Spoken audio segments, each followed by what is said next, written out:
Hello students, মই বেদান্ত প্ৰকাশ Barua. Welcome to my YouTube channel Beda Mathematics.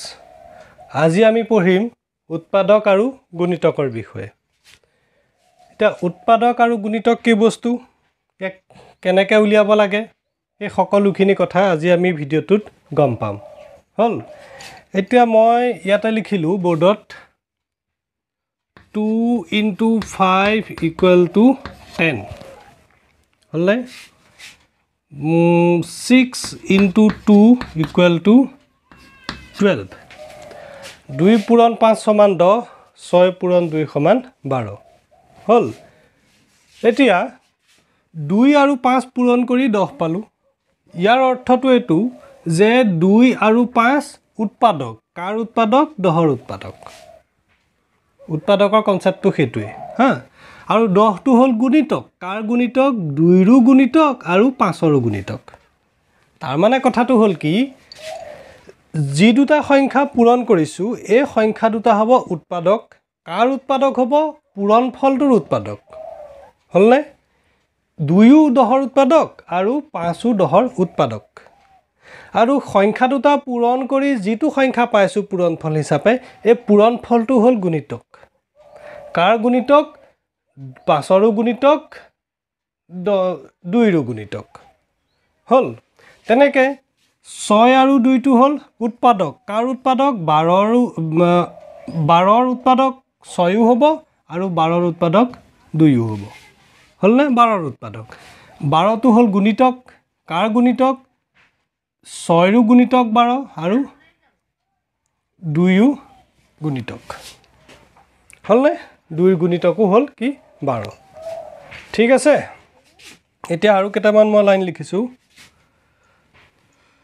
5 into 3 equal to 15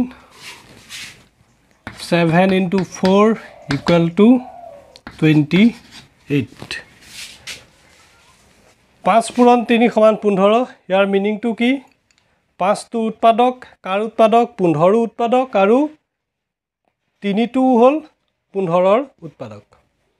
তেনেকে 7 পূৰণ 4 কি 28 28 টো কি হ'ব গুণিতক আৰু 7 আৰু 4 হ'ব উৎপাদক 28 টো কাৰ গুণিতক 7 ৰ গুণিতক হ'ব 4 ৰ গুণিতক আৰু 7 আৰু 4 হৈছে উৎপাদক কাৰ উৎপাদক 28 ৰ উৎপাদক হলনে ঠিক আছে এতিয়া চাবা প্ৰথমে আমি উৎপাদকৰ বিষয়ে ভালকে পঢ়িম তাৰ পিছত গুণিতকৰ বিষয়ে চাম হা এনেকুৱা এটা কথা বোলে এটা সংখ্যাৰ উৎপাদক কেটা থাকিব পাৰে বা এটা সংখ্যাৰ গুণিতক কেটা থাকিব পাৰে এনেকুৱা এটা প্ৰশ্ন আহিব পাৰে তোমাক বোলে এটা সংখ্যা দি দিলে 100 এই 100 ৰ কেটা উৎপাদক আছে ইয়াৰ কেটা গুণিতক আছে উৎপাদক বিলাক কি হ'ব গুণিতক বিলাক কি হ'ব এনেকুৱা ধৰণৰ প্ৰশ্ন বিলাক এতিয়া আমি চাম হা প্ৰথমে চাই লৈছো উৎপাদক এটা সংখ্যাৰ কেটা উৎপাদক থাকিব পাৰে আৰু উৎপাদক হোৱাৰ নিয়ম বিলাক কি মই প্ৰথমে এটা সংখ্যা লৈছো 12 এই সংখ্যাটোকে মই লৈছো হা এতিয়া আমি 12 ৰ উৎপাদক বিলাক চাম ইয়াৰ উৎপাদক বিলাক চাম হা উৎপাদক বিলাক চাবলে আমি এটা বস্তু চাব লাগিব আমাৰ পূৰণতাখন মুখস্থ থাকিব লাগিব এতিয়া চাম কি সংখ্যা পূৰণ কৰিলে আমি 12 পাওঁ আমি কি কেনেকা 12 পাওঁ 1 পূৰণ 12 সমান 12 হল 1 ৰ লগত 12 পূৰণ কৰি 12 পাওঁ 2 ৰ লগত 6 পূৰণ কৰি 12 পাওঁ 3 ৰ লগত 4 পূৰণ কৰি 12 পাওঁ 3 into 4 equal to 12 আৰু কিবা সংখ্যা পূৰণ কৰি 12 পাওনে 6 দুগুণ 12 লিখিয়ে গলো 2 পূৰণ 6 12 6 পূৰণ 2 12 লিখা একেই কথা হল এতিয়া 12 ৰ উৎপাদক বিলাক কি হ'ব চাবা 12 ৰ আটাইবোৰ উৎপাদক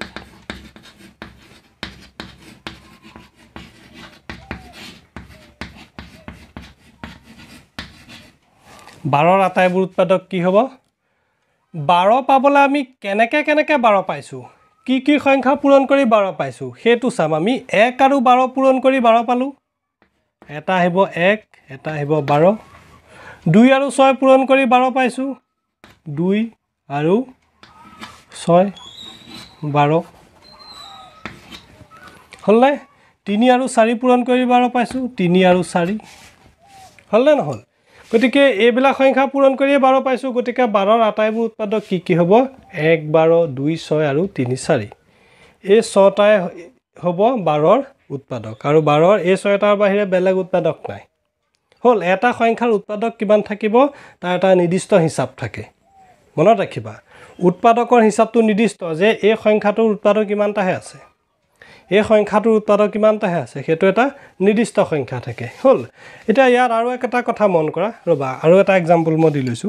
20 লৈছো হা 20 লৈছো এই সংখ্যাটো লৈছো 20 20 আমি কেনেকে পাও 1 পূৰণ 20 1 into 20 equal to 20 2 into 10 equal to 20 এটো এক এটা লিখি দিছিলো ভুলতে 3 লগত কিবা পূৰণ কৰি 20 পাওনে না পাও এটা কি নেক্সট কি পামগে 4 পূৰণ 5 4 into 5 equal to 20 আৰু কিবা পূৰণ কৰি 20 পামনে না পাও আমি এই তিনিটা ধৰণে 20 পাও তেতিয়া হলে এটা লিখিম যে 20 ৰ আটাইবোৰ উৎপাদক কি হ'ব 1 আৰু 20 পূৰণ কৰিছো 1 আৰু 20 1, 20 2, 10 4,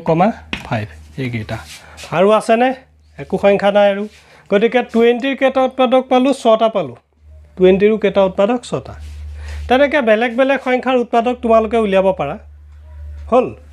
ঠিক আছে এটা চাবা এই যে 12 আমি উৎপাদক বিলাক তোমালোকে মন কৰা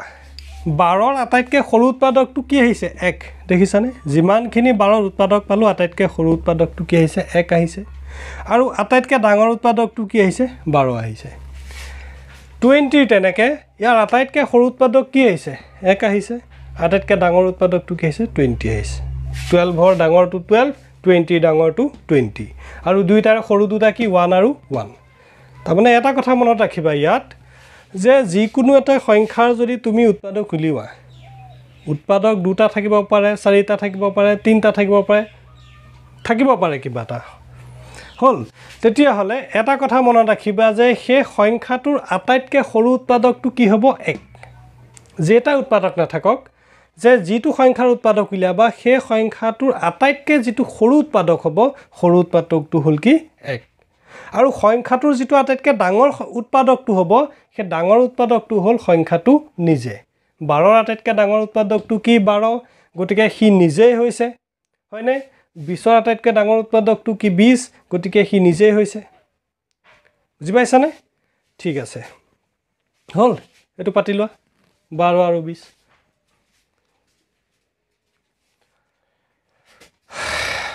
দুটা লাইন লিখি থোৱা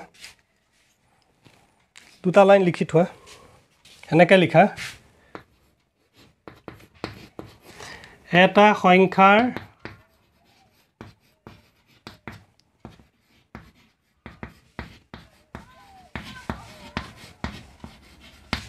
আটাইতকৈ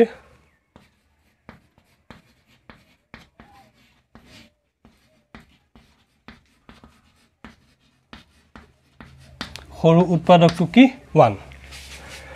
এটা সংখ্যাৰ আটাইতকৈ ডাঙৰ উৎপাদকটো কিমান সংখ্যাটো নিজে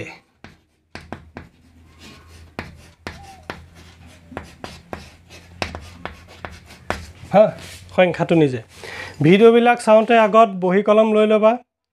আৰু যিবিলাক লিখিবলৈ কওঁ লিখি যাবা হল তেতিয়াহে কনসেপ্টটো পুৰা ক্লিয়াৰ হ'ব পিছত যদি পাহৰিও যোৱা আকৌ বহিখন লুটিয়াই চালেই হ'ল বহিখন লুটিয়াই চাই যদি নবুজা তেতিয়া আকৌ ভিডিওটো খুলি চাবা গতিকে লিখি গলে কিছুমান কথা মনত থাকে সেইটো কাৰণে এইবিলাক লিখি যাব লাগে হা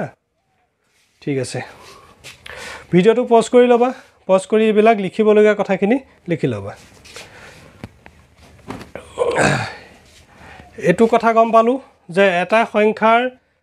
বিভিন্ন ধৰণৰ উৎপাদক থাকিব পাৰে যিমানে উৎপাদক নাথাকক লাগে আটাইতকৈ সৰু উৎপাদকটো কি হ'ব সংখ্যাটোৰ 1 হ'ব আৰু আটাইতকৈ ডাঙৰ উৎপাদকটো কি হ'ব সংখ্যাটো নিজে হ'ব ঠিক আছে এতিয়া গুণিতক চাম এতিয়া চাম আমি গুণিতক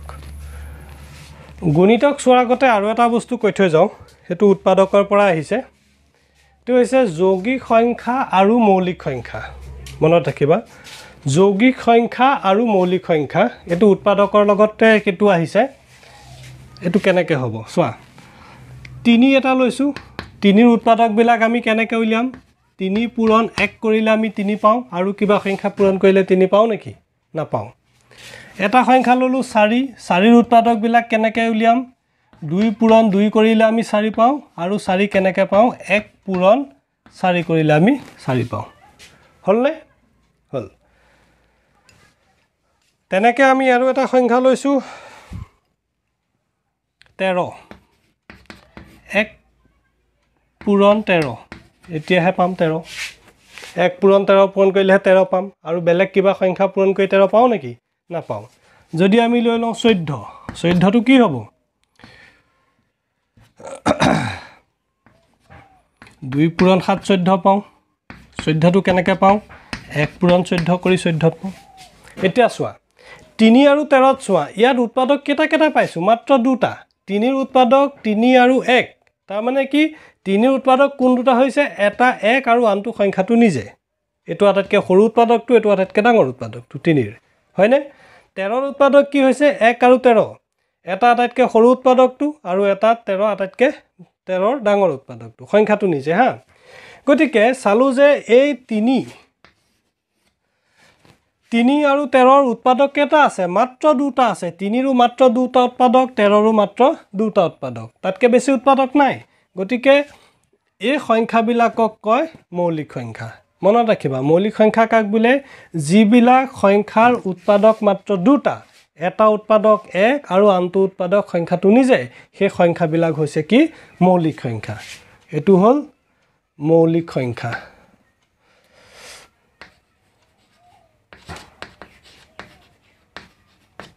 এটো হল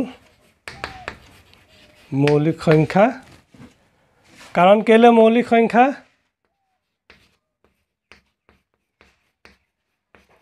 উৎপাদক মাত্ৰ দুটা হল বুজি পালা এই গিটা চোৱা ইয়াৰ উৎপাদক কেটা আছে 2 ৰ 4 ৰ উৎপাদক 2 2 দুটা 2 নলও আমি এটাই লম গতিকে 4 ৰ উৎপাদক কি বুলি কম 4 ৰ উৎপাদক বিলাক আমি ক'লে কি বুলি কম এটা 2 1 আৰু 4 2 টো দুবাৰ লিখা এবাৰ লিখা একে কথা উৎপাদকটোহে খুদিছে আমাক 2 টো এবাৰ লিখিলেই হল হা তেনেকে 14 ৰ উৎপাদক আমি কি বুলি কম 2 7 1 14 4 ৰ কেটা উৎপাদক পালো 3টা 14 ৰ কেটা উৎপাদক পালো 1 2 3 4টা তাৰ মানে দুটাতকৈ বেছি পাইছো নে নাই 4 আৰু 14 ৰ উৎপাদক কি দুটাতকৈ বেছি যদি এটা সংখ্যাৰ উৎপাদক দুটাতকৈ বেছি হয় তেতিয়াহলে সংখ্যাটো হ'ব যৌগিক সংখ্যা 3টাই থাকক 4টাই থাকক 6টাই থাকক বা 10টাই থাকক দুটাতকৈ বেছি থাকিলেই হল সেই সংখ্যাটো হ'ব কি যৌগিক সংখ্যা এটা এটো কি সংখ্যা হ'ব যৌগিক সংখ্যা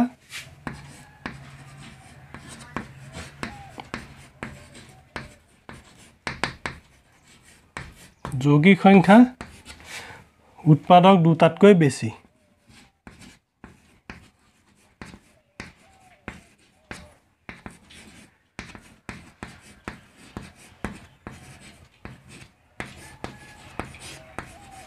হলনে হল নোট কৰি লোৱা এটো ঠিক আছে হল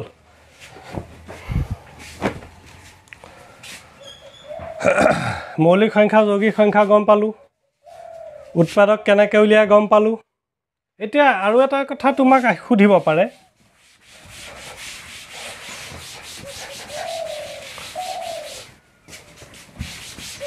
আৰু এটা কথা তোমাক সুধিব পাৰে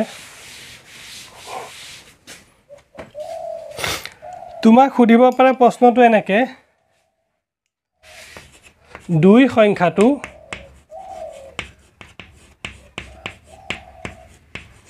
50 ৰ উৎপাদক হয়নে 2 সংখ্যাটো 50ৰ উৎপাদক হয়নে হেদে সুধিব লাগে 2 সংখ্যাটো 50ৰ উৎপাদক হয়নে তাৰ মানে কি হৈছে 2 সংখ্যাটো যদি 50ৰ উৎপাদক হ'বলে হয় তাৰ মানে কি হ'ব লাগিব 2 লগত কিবা সংখ্যা পূৰণ কৰি আমি 50 পাব লাগিব তাৰ মানে এনেকুৱা 2 সংখ্যাটো 10ৰ উৎপাদক বুলি আমি পাই গৈছো তাৰ মানে এনেকুৱা আছিলে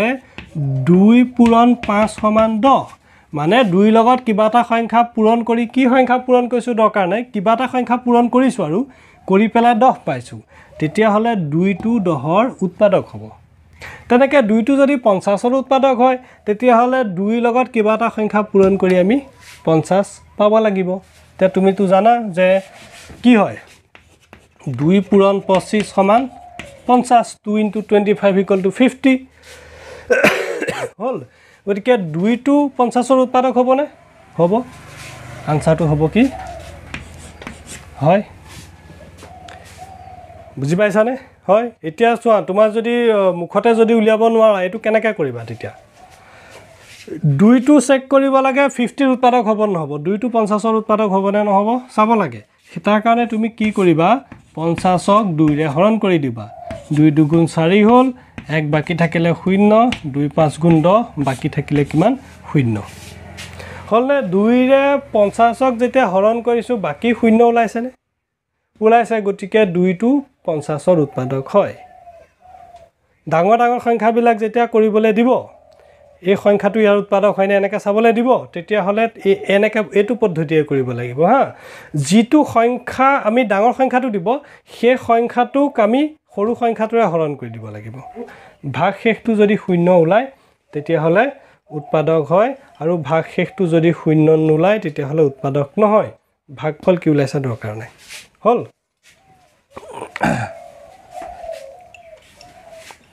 ঠিক আছে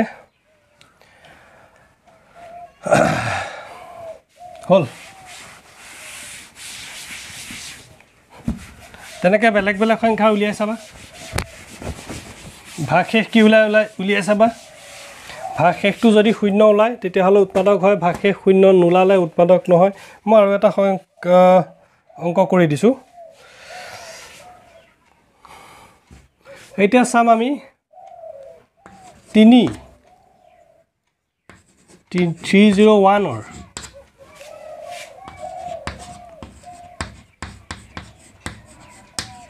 উৎপাদক হয়নে 3 যেটো সংখ্যা আছে 3 সংখ্যাটো 301 ৰ উৎপাদক হয়নে নহয় 3 লগত কিবা পূৰণ কৰিলে মানে 301 পাম নেকি আমিতো এটোই উলিয়াব লাগে ন এটা চাবা হেতু কৰিবৰ কাৰণে আমি হৰণ কৰি চাম 301 3 এবাৰ গল 3 আহিলে 0 টো নামি আহিলে এটা সংখ্যা নমায়নাৰ পাছতো যদি বাৰ না যায়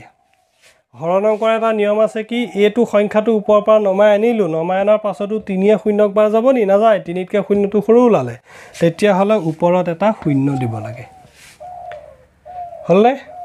তাৰ পিছত ইটো সংখ্যা নমাব লাগে এটা ইটো সংখ্যা নমাই আনিলত 0 1 হৈ গল 0 1 মানে কি একেই একক 3 ৰা বাৰ যাব নেকি না যাব তেতিয়া হলে আৰু এটা 0 দিব লাগিব তেতিয়া হলে আৰু সংখ্যা নমাবলৈ আছে নে নাই গতিকে আৰু সংখ্যা যেটা নমাবলৈ নাই এটো কি হৈ গল ভাগ শেষ হৈ গল ভাগ শেষটো কি ওলালে আমাৰ 1 ওলালে গতিকে 0 ওলাই আছে নেকি ভাগ শেষ না ওলোৱা গতিকে 3 টো 301 ৰ উৎপাদক হ'বনে নহব হল ঠিক আছে এটা চাম আমি গুণিতক মাল্টিপল উৎপাদকত আমি কি পাই আহিলো যে এটা সংখ্যাৰ কিমানটা উৎপাদক থাকিব হেতু নিৰ্দিষ্ট হল এটা সংখ্যাৰ কিমানটা উৎপাদক থাকিব হেতু নিৰ্দিষ্ট কাৰবাৰ দুটা উৎপাদক থাকিব হেতু মৌলিক সংখ্যা কয় কাৰবাৰ দুটাতকৈ বেছি উৎপাদক থাকিব যৌগিক সংখ্যা হলনে কিন্তু এটো কথা নিৰ্দিষ্ট যে এটা সংখ্যাৰ উৎপাদক কিমান থাকিব তোমাক যদি কিবা এটা সংখ্যা দি দিয়ে সেই সংখ্যাটোৰ কেইটা উৎপাদক থাকিব হেতু নিৰ্দিষ্ট গুণিতকত তেনেকুৱা নহয় হা এতিয়া আমি চাব লাগে গুণিতক আমি কেনেকৈ উলিয়াম আমাক ক'লে যেনিবা 4 ৰ গুণিতকবোৰ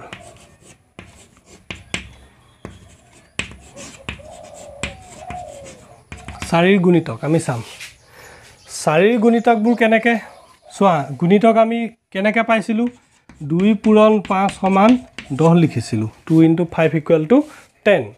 তাৰ মানে কি আছিলে যে 10টো হ'ল গুণিতক কাৰ গুণিতক 2ৰ গুণিতক আৰু 5ৰ গুণিতক 2ৰ গুণিতক হ'ব 10টো 5ৰ গুণিতক হ'ব 10টো হ'লনে তেনেকে 4ৰ গুণিতকবোৰ কেনেকৈ উলিয়াম এতিয়া হেতু চাবা এটোত কি হৈছিলে যে 2ৰ লগত কিবা এটা সংখ্যা পূৰণ কৰিলে আমি 10 পাইছো কি পূৰণ কৰিছো দৰকাৰ নাই হেতু কাৰণে 2টো হ'ল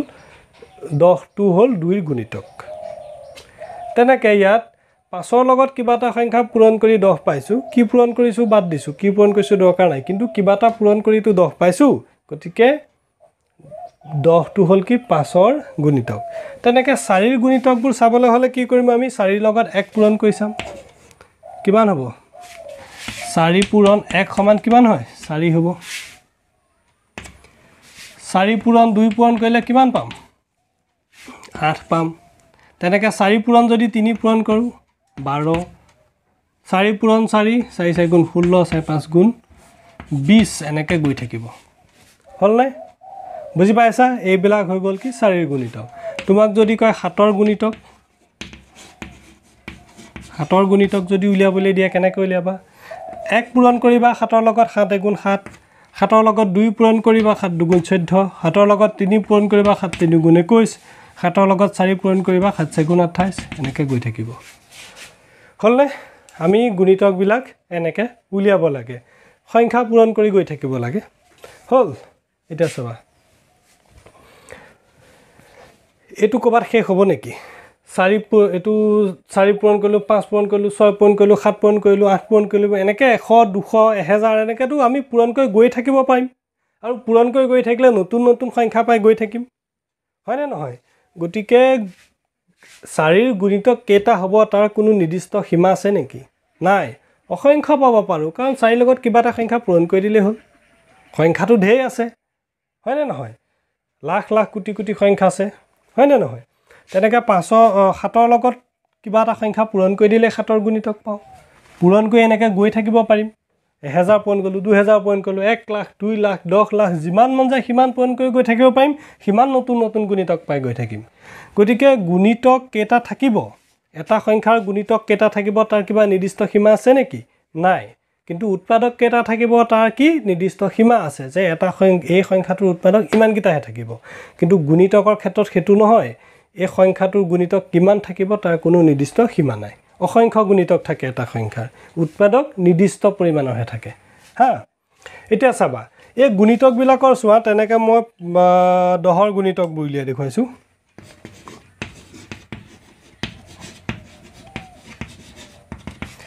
1 10 গুণ 10 2 10 গুণ 20 3 10 গুণ 30 এনেকে পাই গৈ থাকিবা সংখ্যা পাই গৈ থাকিবা হা এতিয়া চোৱা 4ৰ গুণিতক বিলাকৰ ভিতৰত আটাইতকৈ সৰু গুণিতকটো কি আছিল 4 7ৰ গুণিতকবোৰৰ ভিতৰত আটাইতকৈ সৰু গুণিতকটো 7 10ৰ গুণিতকবোৰৰ ভিতৰত আটাইতকৈ সৰু গুণিতকটো কি 10 তাৰ মানে এটা কথা গম পালা এটা সংখ্যাৰ যদি তুমি গুণিতক উলিওৱা অসংখ্য গুণিতক ওলাব গুণিতক উলিয়াই শেষ কৰিব নোৱাৰা